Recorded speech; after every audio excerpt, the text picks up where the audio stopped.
Whitechapel, East London, 1888. As dusk fell, dense fog and flickering gas lamps cloaked these cramped alleys in eerie half-light. Workmen and street vendors had long gone, leaving only the distant rumble of horse-drawn carts. In the hush, a single footstep echoed against damp bricks, a prelude to terror. This was a place where shadows swallowed you, where help was miles away, and where Jack the Ripper would soon cast his dark legacy. By day, Whitechapel's streets teemed with life. Hawkers squeezed fresh cabbage between cracked hands, ragged children darted between busy feet, and weary mothers hoisted infants over broken crates. Yet behind every storefront lay overcrowded tenements, where families shared one candle per room. Poverty and desperation reigned. In these crowded lanes, anonymity was a shield and a curse. Jack the Ripper would exploit both as he stalked his prey, unseen in plain sight. In the labyrinth of back streets, stood lodging houses where dozens squeezed into shivering rooms. Here, entire families shared one stove, one lamp, and one bucket for emergency. The stench of sweat and coal smoke clung to every ragged blanket. Tenants paid by the night, often a day's meager wage. In this pit of misery, cries often went unheard, and violence was common. It was within these walls that Jack's first victims vanished before dawn.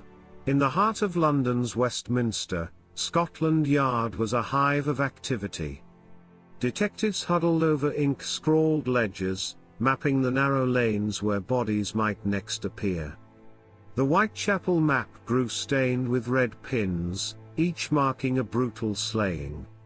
Yet even here, investigators were hampered by limited forensics, fingerprinting had barely begun and crime scene protocol was rudimentary.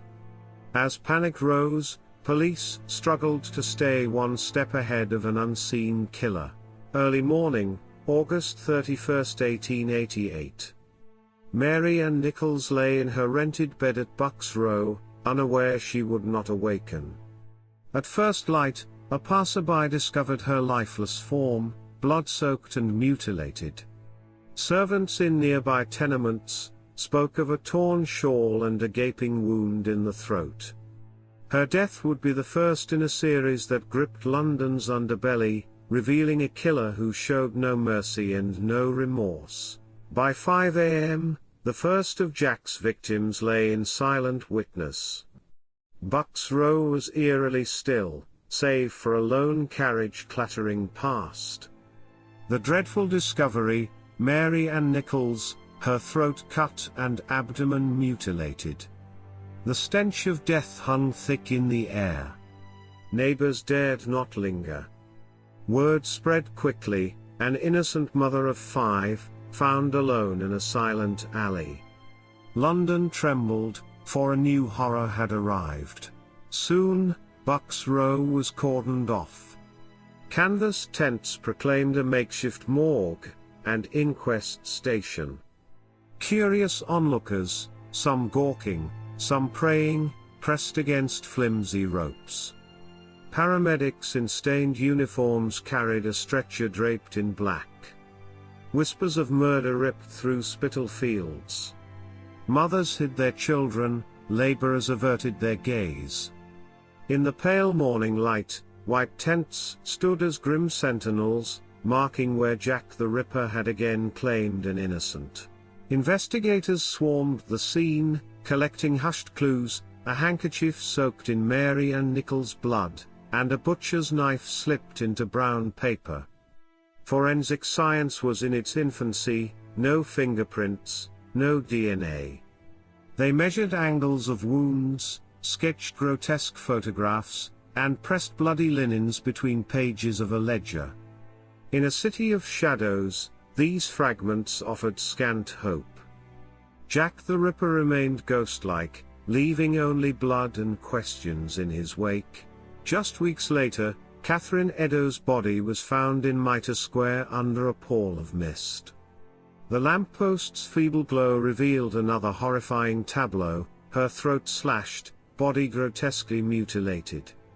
No scream had been heard, no help arrived. Under London's cold embrace, mourners prayed for answers that would never come. Another life extinguished, another message scrawled in blood. Jack was still at large, as elusive as the fog itself. Under a canvas roof, doctors worked by a lone lantern, slicing into the flesh of victims whose screams were long silenced. Instructors trained in foreign universities documented every incision. Body after body, they probed for clues. How deep were the cuts? How precise? But no signature emerged. Jack's brutality defied comprehension. Forensic pioneers pressed on, determined to give voice to these voiceless bodies, piecing together a puzzle with each bloody discovery. Inside Scotland Yard's war room, top detectives huddled over a sprawling map of East London. Red pushpins marked murder sites, strings wove a web of suspicion.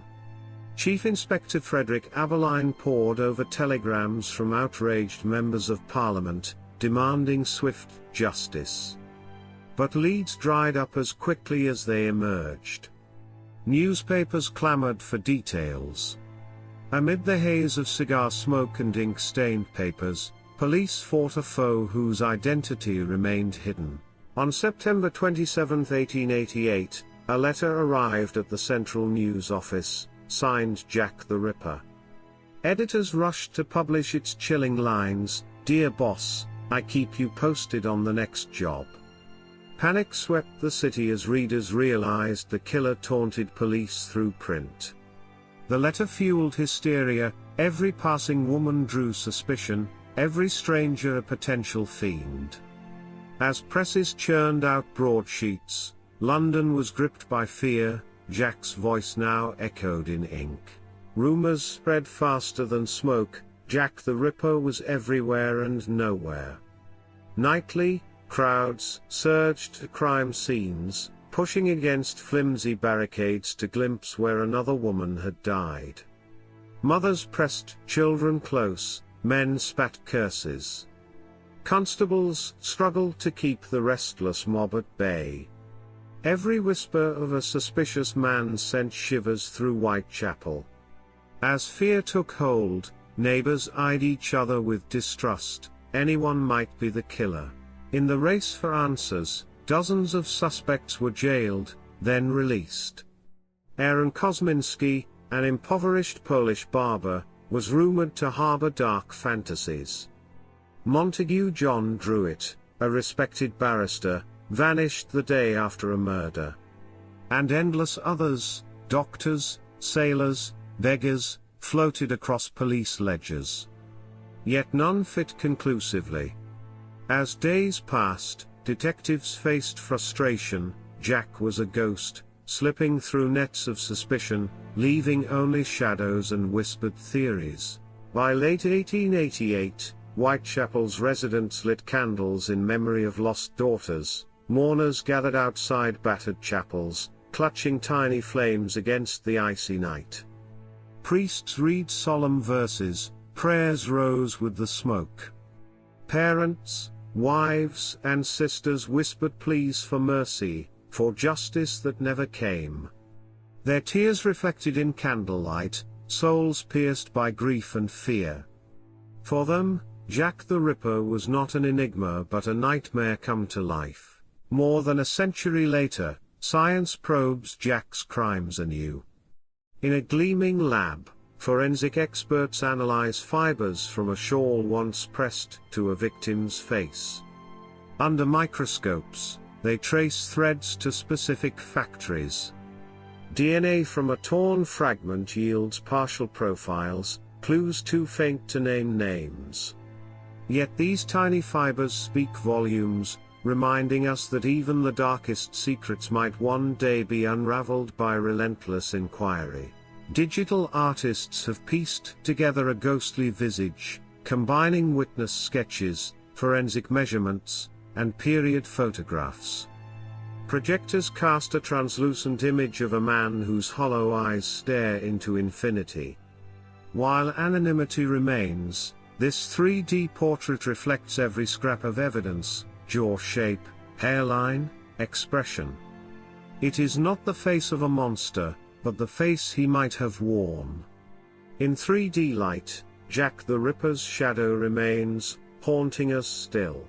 Today, Whitechapel's skyline shimmers with glass towers, but the streets still trace old patterns.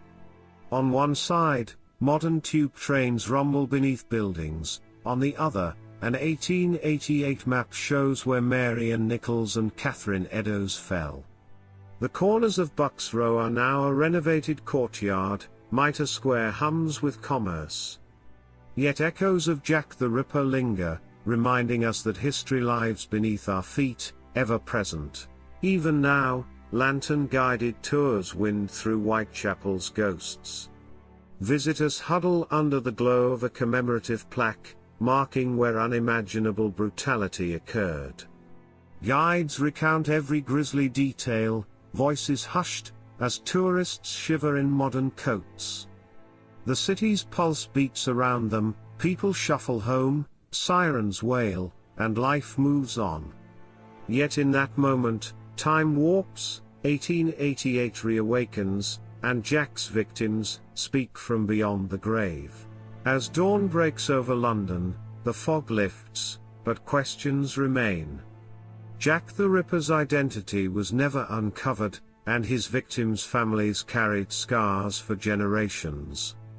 Yet out of fear came reform, improved street lighting, organized policing, and advances in forensic science. The Thames glistens with possibility, reminding us that even the darkest chapters can lead to progress. Though shadows linger, London endures, and so does the quest for truth.